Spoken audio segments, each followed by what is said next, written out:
नमस्कार दोस्तों, आप सभी का GK GS with Vikas YouTube channel में आप सभी का स्वागत है। आज हम लोग यहाँ पे जो स्पार्क पब्लिकेशन का बिहार दरोगा का प्रैक्टिस सेट आया है उसका हम लोग आज पार्ट सेकंड हम लोग देखेंगे। तो जो स्पार्क पब्लिकेशन का है यहाँ पे इसका हम सेट नंबर 2 हम लोग आज देखेंगे। कल हम लोगों ने सेट 1 देखा था, उसको आप लोग डिस्क्रिप्टिव में लिंक है, उसको आप जाकर देख लीजिएगा। तो चलिए आज इस वीडियो को हम लोग स्टार्ट करते हैं सेट नंबर 2 से। 100 प्रश्न होंगे इसमें। पहला प्रश्न हम लोग देख लेते हैं। पहला इसमें दिया गया है कि किस वर्ष में भाषाई आधार पर राज्यों का पुनर्गठन किया गया। किस वर्ष में भाषाई आधार पर राज्यों का पुनर्गठन किया गया, तो इसका हो जाएगा यहाँ पे ऑप्शन डी। 1956 में यह पहली बार भाषाई आधार पर राज्यों का पुनर्गठन किया गया। आगे बढ़ते हैं। अगला हम लोग प्रश्न यहाँ पे देखते हैं 2 नंबर हम लोग का प्रश्न यहाँ पे दिया गया है कि 2 नंबर प्रश्न हम लोग को दिया गया है कि किस वर्ष को संयुक्त राष्ट्र द्वारा विकास के लिए अस्थायी पर्यटन के अंतर्राष्ट्रीय वर्ष के रूप में घोषित किया गया है। तो इसका हो जाएगा यहाँ पे 2017 को यूनाइटेड नेशन ने विकास के लिए अस्थायी पर्यटन के अंतर्राष्ट्रीय वर्ष के रूप में घोषित किया है, वर्ष 2017 को। आगे बढ़ते हैं और अगला प्रश्न देखते हैं। अगला प्रश्न यहाँ पे दिया गया है कि एशिया महाद्वीप के किस देश में सभी समुदाय के लोगों हेतु समरूप प्रार्थना समय शुरू करने की घोषणा की गई है। एशिया महादेश के किस देश में सभी समुदाय के लोगों हेतु समरूप प्रार्थना समय शुरू करने की घोषणा की गई है। तो इसका हो जाएगा यहाँ पे ऑप्शन बी, यानी पाकिस्तान में ये घोषणा की गई है। आगे बढ़ते हैं, अगला प्रश्न देखते हैं। अगला हम लोग यहाँ पे प्रश्न दिया गया है कि भारत में 20वें राष्ट्रीय ई गवर्नेंस सम्मेलन का आयोजन किस स्थान पर किया गया था। भारत में 20वें राष्ट्रीय ई गवर्नेंस सम्मेलन का आयोजन किस स्थान पर किया गया था। तो इसका हो जाएगा यहाँ पे ऑप्शन सी, विशाखापट्टनम में इसका आयोजन किया गया था। आगे बढ़ते हैं। अगला हम लोग यहाँ पे प्रश्न देखते हैं। अगला हम लोग यहाँ पे प्रश्न दिया गया है कि किस बैंक ने फ़ोन बैंकिंग के लिए की वॉइस ऑथेंटिकेशन की शुरुआत की है।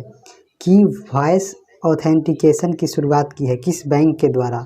तो इसका हो जाएगा यहाँ पे सिटी बैंक, यानी ऑप्शन डी, इसका सिटी बैंक के द्वारा यह शुरुआत किया गया है। आगे बढ़ते हैं। अगला हम लोग यहाँ पे प्रश्न देखते हैं। अगला हम लोग का यहाँ पे प्रश्न दिया गया है कि हाल ही में किस लेखक द्वारा रचित विश्व प्रसिद्ध नाटक हेलमेट की इतिहास में दर्ज तिथि उसकी वास्तविक तिथि से 2 वर्ष पुरानी पाई गई है।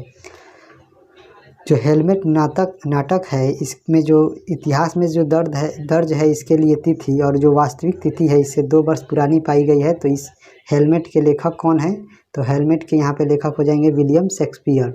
इसका हो जाएगा ऑप्शन बी, विलियम शेक्सपियर के द्वारा यह पुस्तक लिखी गई थी। आगे बढ़ते हैं। अगला हम लोग यहाँ पे प्रश्न देखते हैं। अगला प्रश्न है कि अखिल भारतीय सेवाओं के सृजन की शक्ति किसे प्राप्त है।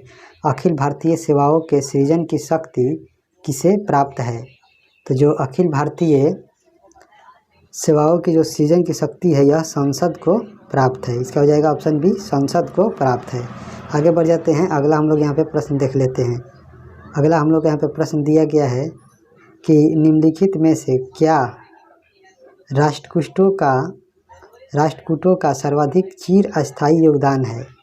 तो कौन सा उसमें अस्थायी योगदान है, तो राष्ट्रकूट के शासनकाल में यहाँ पे कन्नड़ काव्य के 3 कवि पंपा, पूना और राणा तथा कैलाश मंदिर का निर्माण यहाँ पे राष्ट्रकूटों के द्वारा ही किया गया था, इसलिए इसका हो जाएगा ऑप्शन बी।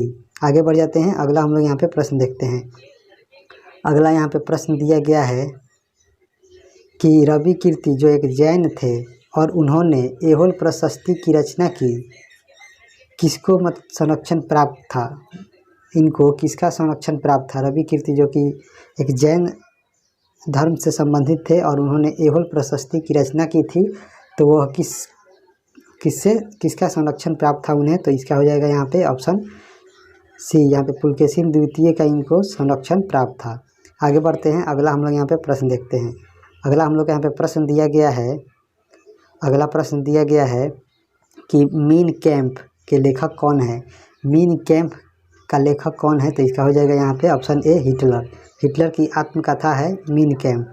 आगे बढ़ जाते हैं, अगला प्रश्न हम लोग देखते हैं। अगला यहाँ पे दिया गया है कि दिल्ली सल्तनत का राज्यकाल कब समाप्त हुआ? तो दिल्ली सल्तनत का जो राज्यकाल है यह कब समाप्त हुआ? तो इसका हो जाएगा यहाँ पे 1526 में इसका समाप्त हुआ, जो कि लोदी वंश के शासक इब्राहिम लोदी थे। उन्हें बाबर ने पराजित करके पानीपत के प्रथम युद्ध में और वहां से दिल्ली सल्तनत को पूरी तरह समाप्त कर दिया था। तो इस तरह इसका हो जाएगा ऑप्शन बी 1526 में। आगे बढ़ जाते हैं, अगला हम लोग यहाँ पे प्रश्न देख लेते हैं। अगला यहाँ पे 12 नंबर प्रश्न दिया गया है कि भारत की अंतःकालीन संसद में कितने सदस्य थे? भारत की अंतःकालीन संसद में कितने सदस्य थे? तो इसका हो जाएगा यहाँ पे जो अंतःकालीन जो बनी थी उसमें भारत की संसद में 313 सदस्य उपस्थित थे। आगे बढ़ जाते हैं, अगला हम लोग यहाँ पे प्रश्न देख लेते हैं। अगला हम लोग का यहाँ पे दिया गया है 13 नंबर प्रश्न है कि 2 अक्टूबर को महात्मा गांधी का जन्म दिवस अंतर्राष्ट्रीय अहिंसा दिवस के रूप में मनाने का निर्णय कहाँ पर लिया गया था? तो जो 2 अक्टूबर को महात्मा गांधी के जन्म दिवस पर अंतर्राष्ट्रीय अहिंसा दिवस के रूप में मनाने का जो निर्णय था यह कहाँ लिया गया था? तो इसका हो जाएगा यहाँ पे ऑप्शन डी, यानी जो इसमें दिया गया है ऑप्शन में तीनों इनमें से किसी भी स्थान पर यह निर्णय नहीं लिया गया था। ये यूनाइटेड नेशन यानी संयुक्त राष्ट्र के तरफ से इसका अंतर्राष्ट्रीय अहिंसा दिवस मनाने के रूप में निर्णय लिया गया था। आगे बढ़ते हैं, अगला हम लोग यहाँ पे प्रश्न देखते हैं। अगला यहाँ पे 14 नंबर प्रश्न है कि भारतीय संघ में नए राज्यों की स्वीकृति कौन देता है? तो भारतीय संघ में नए राज्य की स्वीकृति कौन देता है? तो नए राज्य की स्वीकृति यहाँ पे संसद के द्वारा दी जाती है। तो इसका इस तरह हो जाएगा यहाँ पे ऑप्शन डी, संसद के द्वारा इसे दी जाती है। आगे बढ़ जाते हैं, अगला हम लोग यहाँ पे प्रश्न देखते हैं। अगला यहाँ पे 15 नंबर है कि भारत किसका सबसे बड़ा उत्पादक और निर्यातक है? भारत किसका सबसे अधिक उत्पादक और निर्यातक है? तो भारत अभ्रक का सबसे ज़्यादा उत्पादक और निर्यातक है। इस तरह हो जाएगा इसका ऑप्शन डी। आगे बढ़ते हैं, अगला हम लोग यहाँ पे प्रश्न देखते हैं।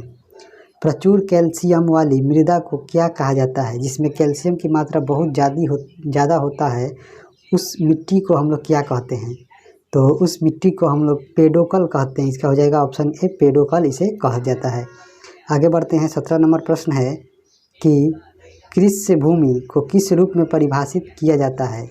जो कृषि भूमि है इसे किस रूप में परिभाषित किया जाता है? तो इसका हो जाएगा यहाँ पे कुल प्रति भूमि और प्लस में निवल बुआई की गई भूमि।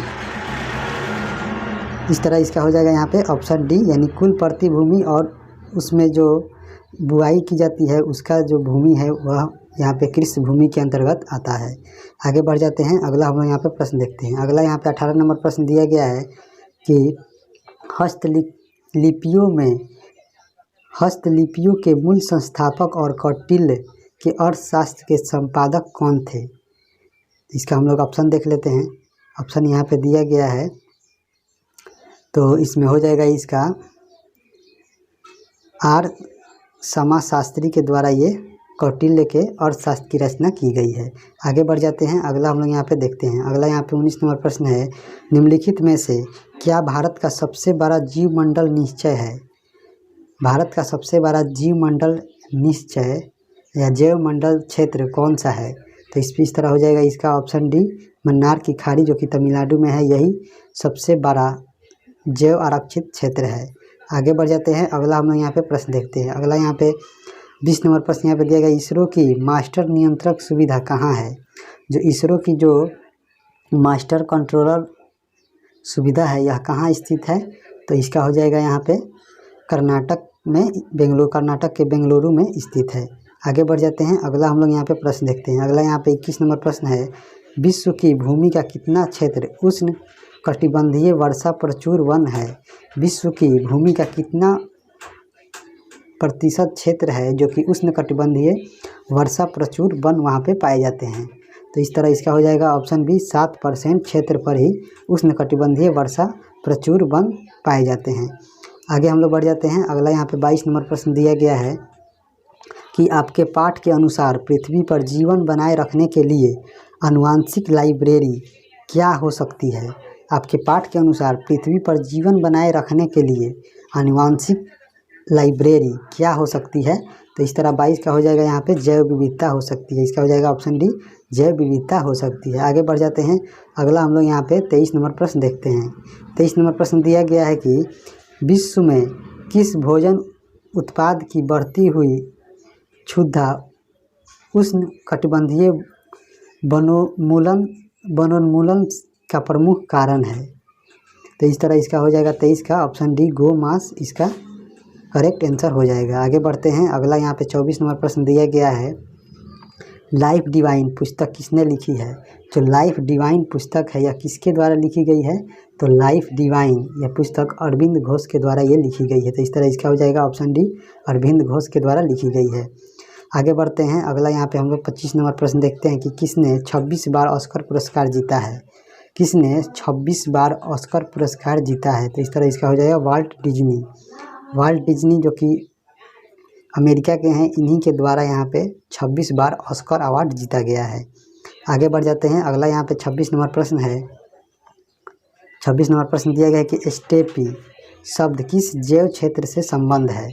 जो स्टेपी है यह एक घास का मैदान है। तो इसे बताना है कि किस तरह का ये स्थल है। तो यह एक घास स्थल है स्टेपी। आगे बढ़ जाते हैं। अगला यहाँ पे हम लोग प्रश्न देखते हैं 27 नंबर। किसके शासनकाल में तुलसीदास ने रामचरितमानस लिखी। किसके शासनकाल में तुलसीदास के द्वारा रामचरितमानस की रचना की गई थी। तो यह अकबर के काल में तुलसीदास के द्वारा रामचरितमानस की रचना की गई थी। आगे बढ़ जाते हैं। अगला हम लोग यहाँ पे 28 नंबर प्रश्न देखते हैं। 28 नंबर दिया गया है कि ग्रैमी पुरस्कार किस क्षेत्र में दिया जाता है। जो ग्रैमी पुरस्कार है यह किस क्षेत्र में दिया जाता है। तो ग्रैमी पुरस्कार यहाँ पे संगीत के क्षेत्र में दिया जाता है। तो इस तरह इसका हो जाएगा ऑप्शन बी, संगीत के क्षेत्र में दिया जाता है। आगे यहाँ पे 29 नंबर प्रश्न है कि भारत रत्न पुरस्कार प्राप्त करने वाली पहली महिला है। जो भारत रत्न पुरस्कार है यह सबसे पहले किस महिला को दिया गया था। तो यह इंदिरा गांधी को दिया गया था। इस तरह इसका हो जाएगा ऑप्शन बी, इंदिरा गांधी को दिया गया था। आगे बढ़ जाते हैं। अगला यहाँ पे हम लोग 30 नंबर प्रश्न देख लेते हैं। 30 नंबर दिया गया है कि कार्ल मार्क्स द्वारा लिखित है। कार्ल मार्क्स के द्वारा कौन सी पुस्तक लिखी गई है। तो इसका हो जाएगा ऑप्शन सी, दास कैपिटल की रचना यहाँ पे कार्ल मार्क्स के द्वारा लिखी गई है। 31 नंबर प्रश्न है, यहूदियों के धार्मिक पाठ का नाम क्या है। जो यहूदी हैं उनके धार्मिक पाठ का नाम क्या है। तो उसका हो जाएगा इसका ऑप्शन बी, मूसा संहिता यह यहूदियों के धार्मिक पाठ का नाम है। आगे बढ़ जाते हैं। अगला हम लोग यहाँ पे प्रश्न देखते हैं। अगला यहाँ पे 32 नंबर प्रश्न है, मेघदूत के लेखक कौन है। तो मेघदूत के लेखक यहाँ पे कालिदास है। इसका हो जाएगा ऑप्शन डी, कालिदास। आगे बढ़ जाते हैं। अगला हम लोग यहाँ पे प्रश्न देखते हैं 33 नंबर, निम्नलिखित में से कौन अंग्रेजी के प्रसिद्ध लेखक हैं। निम्नलिखित में से कौन अंग्रेजी के प्रसिद्ध लेखक हैं। तो इसमें हम लोगों को बताना है कौन अंग्रेजी के सबसे प्रसिद्ध लेखक हैं। तो इसकी तरह हो जाएगा इसका ऑप्शन डी, मूर्खराज आनंद के द्वारा ही अंग्रेजी के लेखक हैं प्रसिद्ध। और ये जो ऑप्शन में है महादेवी वर्मा, अमृता प्रीतम और आशापूर्णा देवी, ये हिंदी साहित्य से संबंधित हैं। आगे बढ़ जाते हैं। अगला हम लोग यहाँ पे प्रश्न देखते हैं। अगला यहाँ पे दिया गया है, अगला यहाँ पे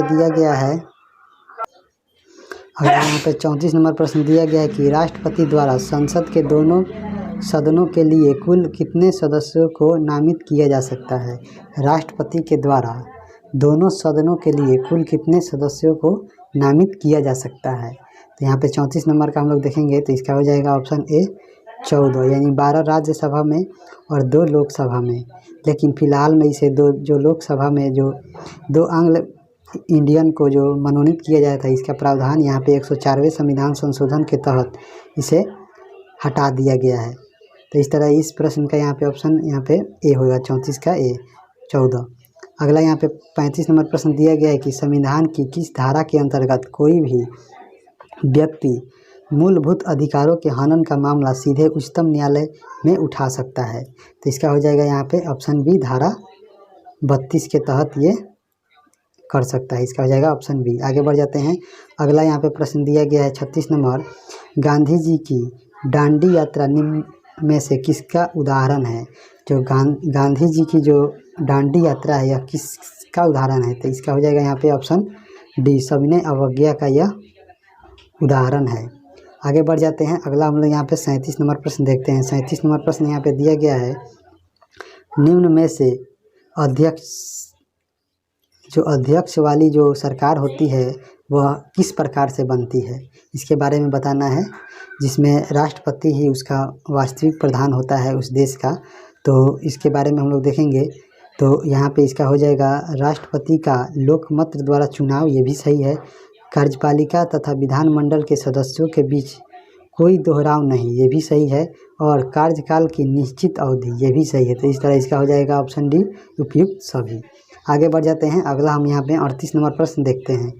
38 नंबर प्रश्न है, निम्न में से कौन सा शिलालेख चालुक्य सम्राट पुलकेशिन द्वितीय से संबंधित है। तो कौन सा जो शिलालेख है वह पुलकेशिन द्वितीय से संबंधित है। तो इसका हो जाएगा यहाँ पे ऐहोल अभिलेख जो है यह पुलकेशिन द्वितीय से संबंधित है। आगे बढ़ जाते हैं। अगला यहाँ पे प्रश्न दिया गया है 39 नंबर, कि निम्न में से किसने मनसबदारी व्यवस्था का सूत्रपात किया था, यानी किसने मनसबदारी व्यवस्था लागू की थी। तो यहाँ पे देखेंगे तो यह अकबर के द्वारा शुरू की गई एक व्यवस्था था। आगे बढ़ जाते हैं। अगला यहाँ पे 40 नंबर प्रश्न दिया गया है, निम्न में से किस युद्ध में भारत में फ्रांसीसियों के भाग्य का निर्णय हुआ था, यानी किस युद्ध से भारत में फ्रांसीसियों के भाग्य का निर्णय हुआ था, इसके बारे में बताना है। तो इस तरह इसका हो जाएगा ऑप्शन बी वांडीवास के युद्ध, जो कि 1760 में लड़ा गया था, जिसमें अंग्रेज़ों ने फ्रांसीसियों को बुरी तरह हरा दिया और इस तरह जो उनके क्षेत्र था उस पर अंग्रेज़ों ने कब्जा कर लिया था। आगे बढ़ जाते हैं। अगला यहाँ पे 41 नंबर प्रश्न दिया गया है, क्रीमियम युद्ध का समापन किस प्रकार हुआ। जो क्रीमियम युद्ध था यह किस प्रकार इसका समाप्त हुआ था। तो इस तरह इसका हो जाएगा यहाँ पे जो पेरिस समझौता हुआ था इसके तहत ही इस युद्ध की समाप्ति हुई थी। आगे बढ़ जाते हैं। यहाँ पे 42 नंबर प्रश्न है, भारतीय प्रायद्वीप की सबसे लंबी नदी, जो भारतीय प्रायद्वीप की जो है यह सबसे लंबी नदी कौन सी है। तो इस तरह इसका हो जाएगा ऑप्शन ए, यानी गोदावरी नदी है, जो कि दक्षिण भारत की भी सबसे लंबी नदी है। आगे बढ़ जाते हैं। अगला यहाँ पे 43 नंबर प्रश्न दिया गया है कि मोरेन कहाँ बनते हैं। जो मोरेन है यह कहाँ बनते हैं। तो मोरेन जो है यह हिमानी क्षेत्र में इसका निर्माण होता है। आगे यहाँ पे 44 नंबर प्रश्न है, हिमालयी पर्वत श्रृंखला किसका उदाहरण है। जो हिमालयी पर्वत श्रृंखला है यह किस प्रकार का उदाहरण है। तो यह बलित पर्वत का उदाहरण है। इसका हो जाएगा ऑप्शन ए बलित पर्वत। आगे बढ़ जाते हैं। अगला हम लोग यहाँ पे प्रश्न देखते हैं। अगला यहाँ पे दिया गया है, निम्न में से कौन सी उष्ण महासागरीय धारा है, यानी कौन गर्म जल धारा है, इसके बारे में बताना है। तो यहाँ पे जो गल्फ धारा है या गल्फ स्ट्रीम है यह गर्म जल धारा है, जबकि कैनेरी, लेब्राडोर और क्यूराइल यह कोल्ड यानी ठंडी जल धारा है। आगे यहाँ पे 46 नंबर प्रश्न है कि भारत में अल्पसंख्यक अधिकार दिवस कब मनाया जाता है। तो भारत में जो अल्पसंख्यक अधिकार दिवस है यह कब मनाया जाता है। तो यह 18 दिसंबर को मनाया जाता है। आगे बढ़ जाते हैं। अगला यहाँ पे हम लोग प्रश्न देखते हैं। अगला यहाँ पे दिया गया है 47 नंबर, जो कि सूची 1 से सूची 2 को मिलान करने का प्रश्न यहाँ पे दिया गया है। इसे हम लोग देख लेते हैं। तो कौन यहाँ पे गलत दर्शाई गई है इसके बारे में हम लोग को बताना है। तो जो सूची 1 है यहाँ पे केंद्रीय खनन व ईंधन अनुसंधान संस्थान, जो केंद्रीय खनन एवं ईंधन अनुसंधान संस्थान है यह धनबाद में है, जो कि बिल्कुल सही है। केंद्रीय भवन निर्माण अनुसंधान संस्थान यह रुड़की में है, जो कि ये भी सही है। और केंद्रीय शुष्क क्षेत्र अनुसंधान संस्थान ये जोधपुर में है, जो कि ये भी सही है। और यहाँ पे केंद्रीय औषधि अनुसंधान संस्थान ये कानपुर दिया, जो कि ये गलत है। यह औषधि अनुसंधान संस्थान ये लखनऊ में है, ये लखनऊ में है, इसको आप लोग याद रखिएगा। आगे बढ़ जाते हैं। अगला हम लोग यहाँ पे प्रश्न देखते हैं। अगला यहाँ पे दिया गया है 48 नंबर प्रश्न है, सूची 1 को सूची 2 से मिलान करना है। मैंने किस सिटी में कौन सा किस सूची में कौन सा यहाँ पे स्क्वायर स्थित है उसको हम लोगों को मिलान करना है। तो यहाँ पे देखेंगे तो यहाँ पे लंदन में जो है यह ट्राफलगर स्क्वायर है, और यहाँ पे वेटिकन सिटी में सेंट पीटर्स स्क्वायर है, और मॉस्को में यहाँ पे रेड स्क्वायर है, और न्यूयॉर्क में यहाँ पे टाइम्स स्क्वायर है। तो इस तरह इसका हो जाएगा ऑप्शन सी। आगे बढ़ जाते हैं, अगला हम लोग यहाँ पे प्रश्न देखते हैं। अगला यहाँ पे दिया गया 49 नंबर प्रश्न है कि निम्न में से किस फिल्म में प्राण ने एक खलनायक के बजाय एक चरित्र अभिनेता की भूमिका निभाई थी। तो कौन सा फिल्म है जिसमें प्राण ने एक खलनायक के बजाय एक चरित्र अभिनेता की भूमिका निभाई थी? तो इस तरह इसका हो जाएगा ऑप्शन सी, जंजीर फिल्म में यह अभिनेता की भूमिका निभाई गई थी। यहाँ पे 50 नंबर प्रश्न है कि नगुल्ट्रम किस देश की मुद्रा है? तो यह भूटान देश की मुद्रा है। इसका हो जाएगा ऑप्शन ए, भूटान। आगे बढ़ जाते हैं, अगला यहाँ पे 51 नंबर प्रश्न दिया गया है, अफीम के पौधे के किस भाग में हमें मार्फिन की प्राप्ति होती है? तो अफीम के पौधे के किस भाग से हमें मार्फिन की प्राप्ति होती है? तो यह फल आवरण से ये मार्फिन की हम लोगों को, जो उसका बीज पत्र होता है, उससे हम लोगों को ये अफीम की प्राप्ति होती है। आगे बढ़ जाते हैं, अगला यहाँ पे हम लोग 52 नंबर प्रश्न है, निम्नलिखित में से क्या मृदा संरक्षण की जैव पद्धति है? जो मिट्टी का जो संरक्षण है उसमें कौन सी पद्धति अपनाई जाती है, इसके बारे में बताना है। तो इसका हो जाएगा समोच्च कृषि। इसका हो जाएगा ऑप्शन ए, समोच्च कृषि इसका उदाहरण है। आगे बढ़ जाते हैं, अगला यहाँ पे 53 नंबर प्रश्न दिया गया है, ग्लूकोज किसका एक प्रकार है? जो ग्लूकोज है यह किसका प्रकार है? तो यह हेक्सोस शर्करा का यह प्रकार है। 54 नंबर प्रश्न है, जीवाणु कोशिका में सूत्रकणिका की संख्या होती है, यानी जो जीवाणु कोशिका है उसमें सूत्रकणिका यानी माइटोकॉन्ड्रिया की संख्या होती है, कितनी होती है, इसके बारे में बताना है। तो जीवाणु में जो कि एक अविकसित कोशिका है, इसमें माइटोकॉन्ड्रिया नहीं पाया जाता है। तो इसका हो जाएगा ऑप्शन डी, 0। आगे बढ़ जाते हैं, अगला यहाँ पे 55 नंबर प्रश्न दिया गया है कि समुद्र की सीपी किस कारण से सुनहरी दिखाई देती है? जो समुद्र की जो सीपी है किस कारण से सुनहरी दिखाई देती है? तो इसका हम लोग देखेंगे, तो इसका हो जाएगा यहाँ पे ध्रुवन के कारण ही यह ऐसी दिखाई देती है। आगे बढ़ जाते हैं, 56 नंबर प्रश्न है कि एक वस्तु इतनी दूरी तय करती है जो सीधे समय के वर्ग के समानुपातिक हो, तो इसका त्वरण क्या होगा? तो इसका जो त्वरण है यह अपरिवर्तित रहेगा। आगे बढ़ जाते हैं, अगला यहाँ पे 57 नंबर प्रश्न है, जब दूध को प्रबल ढंग से मथा जाता है तो उसमें से क्रीम के किस कारण से अलग हो जाता है? तो यानी दूध से जो क्रीम को अलग किया जाता है उसमें कौन सी विधि अपनाई जाती है? तो इसमें अपकेंद्रीय बल का उपयोग किया जाता है। आगे बढ़ जाते हैं, अगला यहाँ पे 58 नंबर प्रश्न है, टेलनेट से क्या तात्पर्य है? जो टेलनेट है यह क्या है? तो टेलनेट जो है यहाँ पे टेलीविज़न नेटवर्क को हम लोग टेलनेट कहते हैं। आगे बढ़ते हैं, अगला यहाँ पे 59 नंबर प्रश्न दिया गया है, निम्नलिखित में से किस धातु का गलनांक सबसे कम है? तो कौन सा जो धातु है उसका गलनांक सबसे कम है? तो इसमें पारा जो धातु है इसका गलनांक सबसे कम है। आगे बढ़ जाते हैं, अगला यहाँ पे 60 नंबर प्रश्न दिया गया है, कच्छ स्थानों में वनस्पति के अवघटन के कारण उत्पन्न गैस है। जो कच्छ स्थान है उसमें जो वनस्पति के अपघटन यानी डिकम्पोज होने का जो कारण है उसमें से कौन सी गैस उत्पन्न होती है? तो इसका हो जाएगा यहाँ पे मीथेन गैस यहाँ पे उत्पन्न होती है। इसका हो जाएगा ऑप्शन डी, मीथेन। आगे बढ़ जाते हैं, अगला यहाँ पे 61 नंबर प्रश्न दिया गया है कि कैटस के सूल किसका रूपांतरण है? जो कैटस का जो सूल है यानी जो तना है वह किसका रूपांतरण है? तो इसका हो जाएगा ऑप्शन सी, यानी पत्ते का यह रूपांतरण है। आगे यहाँ पे 62 नंबर प्रश्न है, ज्ञात सबसे छोटा प्रोकैरियोटिक जीव है। जो सबसे छोटा प्रोकैरियोटिक जीव है वह कौन सा है? तो इस तरह इसका हो जाएगा ऑप्शन बी, माइकोप्लाज्मा जो है यह सबसे छोटा प्रोकैरियोटिक जीव है।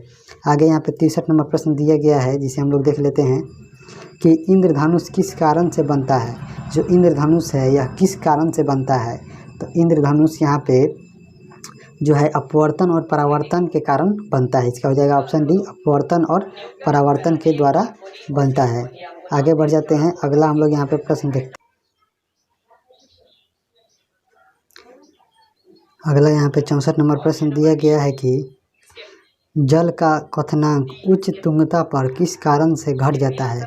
तो जो जल का क्वथनांक है वह उच्च तुंगता पर किस कारण से घट जाता है? तो इसका हो जाएगा ऑप्शन बी, निम्न वायुदाब के कारण ये घट जाता है। आगे बढ़ जाते हैं। अगला यहाँ पे 65 नंबर प्रश्न दिया गया है कि फोटोग्राफी में सामान्यतः प्रयोग किए जाने वाले हाइपो का रासायनिक नाम है।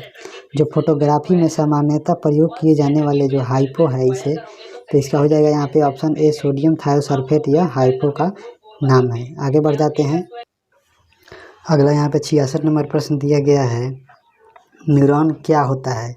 जो न्यूरॉन है यह क्या होता है? तो न्यूरॉन यह तंत्रिका तंत्र की आधारभूत इकाई होती है। इसका हो जाएगा ऑप्शन ए।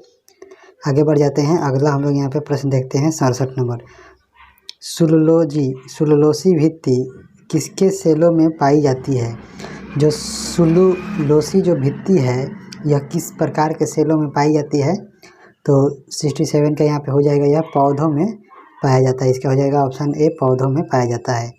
आगे बढ़ जाते हैं। अगला हम लोग यहाँ पे प्रश्न देखते हैं।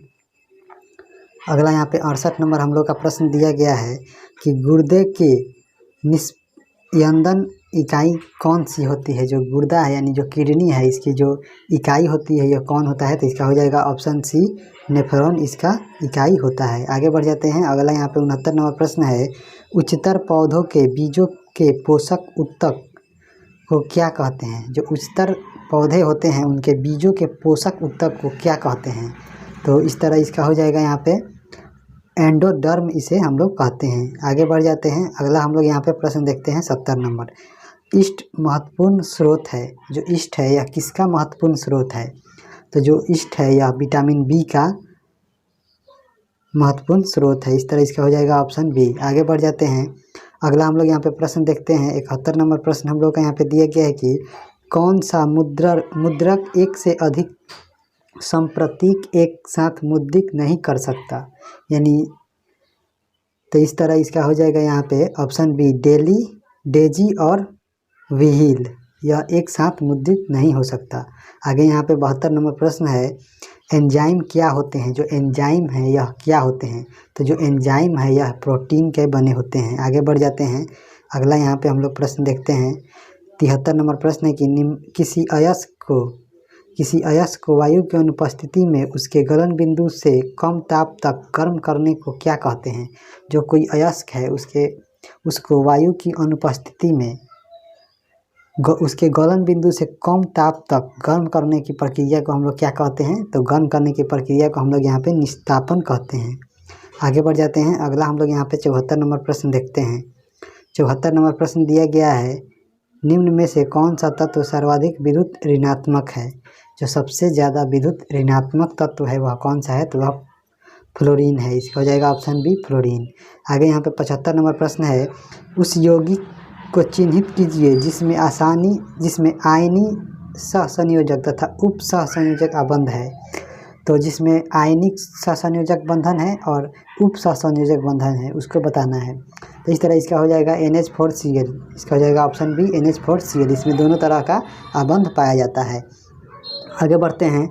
अगला यहाँ पे प्रश्न दिया गया है 76 नंबर कि किस स्थान को भारत की सिलिकॉन वैली कहा जाता है? तो किस स्थान को भारत की सिलिकॉन वैली कहते हैं? तो यह बेंगलोर को हम लोग सिलिकॉन वैली कहते हैं। आगे बढ़ जाते हैं। अगला यहाँ पे 77 नंबर प्रश्न है, निम्नलिखित में से क्या उपभोक्ता अर्ध टिकाऊ वस्तुएं हैं? क्या उपभोक्ता कौन सी जो उपभोक्ता जो अर्ध टिकाऊ वस्तु है उसको हम लोगों को बताना है।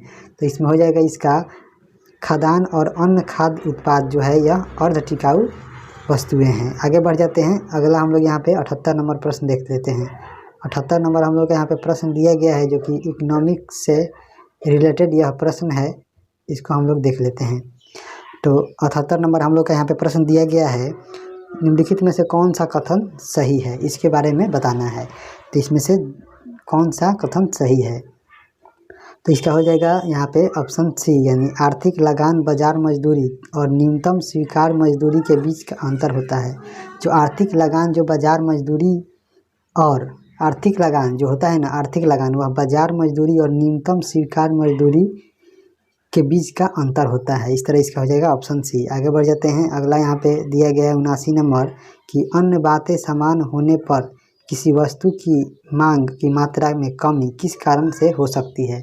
तो अन्य बातें समान होने पर भी किसी वस्तु की मांग की मात्रा में कमी किस कारण से हो सकती है, इसको बताना है। तो यह हो जाएगा इसका ऑप्शन ए, उस वस्तु की कीमत में वृद्धि। जो वह वस्तु है उसकी कीमत में जब वृद्धि होगा तो उसके मांग में कमी हो जाता है। आगे बढ़ जाते हैं। अगला हम लोग यहाँ पे प्रश्न देखते हैं 80 नंबर।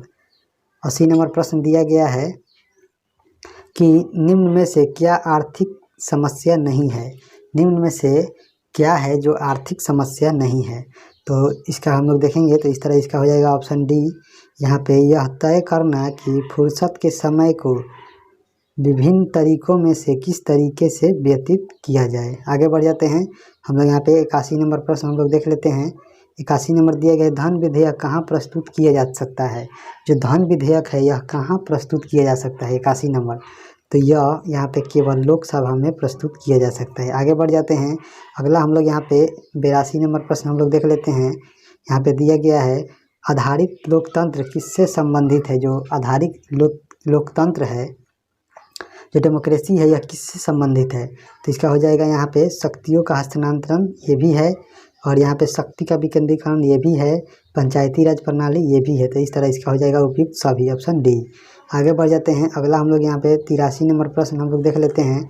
83 नंबर दिया है कि निम्नलिखित में से कौन सा एक निवारक निरोध अधिनियम नहीं है। कौन सा जो है यह निवारक निरोध अधिनियम नहीं है, इसके बारे में बताना है। तो यहाँ पे जो टाडा है ये तो है, इसमें जो टाडा है यह इससे रिलेटेड है, ये इसमें आता है। और दूसरा जो है आतंकवाद जो पोटा है ये भी आता है। और तीसरा यहाँ पे दिया गया विदेशी मुद्रा यानी काफे पोसा ये भी है। और यहाँ पे जो विदेशी मुद्रा अधिनियम है यह इसमें अधिनियम के अंतर्गत नहीं आता है। तो इस तरह इसका हो जाएगा यहाँ पे ऑप्शन डी। आगे बढ़ जाते हैं। अगला हम लोग यहाँ पे प्रश्न देखते हैं। अगला यहाँ पे 84 नंबर प्रश्न है उपनिषद शब्द का शाब्दिक रूप से यह अर्थ होता है। उपनिषद जो शब्द है इसका शाब्दिक रूप से क्या अर्थ होता है उपनिषद का। तो उपनिषद का यहाँ पे जो अर्थ होता है वह पास बैठना, नज़दीक बैठना, यही इसका अर्थ होता है। आगे बढ़ जाते हैं। अगला यहाँ पे 85 नंबर प्रश्न है जिस मनीषी यानी पंडित ने दक्षिण भारत का आर्यीकरण किया वे थे। जो पंडित जो थे जिन्होंने दक्षिण भारत का आर्यीकरण किया वे कौन थे। तो इस तरह इसका हो जाएगा यहाँ पे अगस्त ऋषि जो थे यह दक्षिण में भारत में आर्यीकरण के जनक कहलाते हैं। आगे बढ़ते हैं। अगला यहाँ पे प्रश्न देखते हैं 86 नंबर। वैदिक आर्यों की ही भांति यज्ञ अग्नि की प्रथा का पालन इनके द्वारा भी किया गया। तो इसका हो जाएगा 86 का ऑप्शन डी, यानी सभी के द्वारा। रोमवासी, यूनानी लोग और ईरानी लोग ये तीनों जो थे ये वैदिक आर्यों की भांति ही यज्ञ हवन कुंड का प्रथा चलाए। आगे बढ़ जाते हैं। अगला हम लोग यहाँ पे देखते हैं 87 नंबर कि निम्नलिखित वैदिक संहिताओं में से भारतीय संगीत का उद्गम किसमें से खोजा जा सकता है। जो वैदिक संहिता है उसमें से भारतीय संगीत का जो उद्गम है, जो संगीत का जो उद्गम है वह किस वेद में वर्णित है। तो जो संगीत का वर्णन है वह साम वेद में वर्णित है। इस तरह इसका हो जाएगा ऑप्शन बी।